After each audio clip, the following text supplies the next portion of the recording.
Now, what I'd like to talk about is what I call the 10 most dangerous things people say about stocks. Here's a good one. If it's gone down this much already, it can't go any lower. I remember when Polaroid went from 140 to about 107, and people said, if you ever get Polaroid under 100, you got to buy it. You just back up the truck, buy the stock.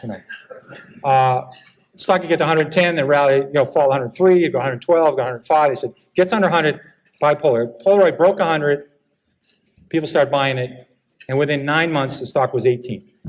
I saw the same thing with Avon Products. So just saying, it's gone down this far, how much lower? I mean, it's crazy, but, it can keep going. In fact, I tried this out. Kaiser Industries, I was a new analyst at Fidelity, and we were about to buy the biggest block ever at Kaiser Industries. The stock had gone from 29 to 17. We're about to buy the largest block ever in the history of the American Stock Exchange. We bought, 10 or 15 million shares. At 15 3/4, I said, my God, the stock's gone from 29 to 17. How much lower can it go? So we bought this enormous block at 15 3/4.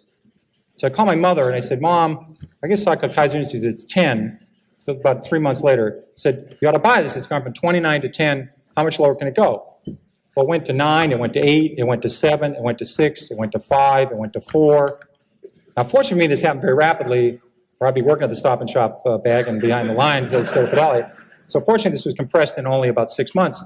So I had to go to the fund manager and say, I was a little bit early on this at 15 3/4, but we call this premature in the business. The had a correction, which is a euphemism for losing a lot of money rapidly.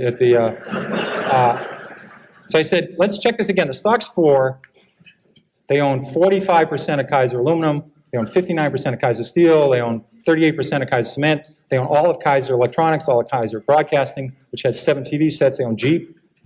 They had Kaiser Fiberglass. I said about Kaiser Sand and Gravel. They had a bunch of other Kaisers, and they had no debt.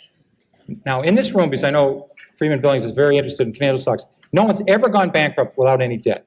Now, that would take I think you have to give some kind of distinguished service award to somebody who did that. But they had no debt. I said, it's not going to go to 0. I was wrong when I said it can't go below 15. So we hung on, and within 3 years, they gave out the shares in Kaiser Steel, gave out the shares in Kaiser Cement, gave out the shares in Kaiser Steel and Aluminum, and they sold off all the businesses. You got about $55 a share. But if you didn't know the story, and the stock went from 15 to 11, and you're just saying, how much lower can it go? When it went to 9, went to 8, you would have gone. So you can't just say it can't go any lower, because I saw Taco Bell go from 14 to 1 in 1974, and they had no debt and making 60 cents a share.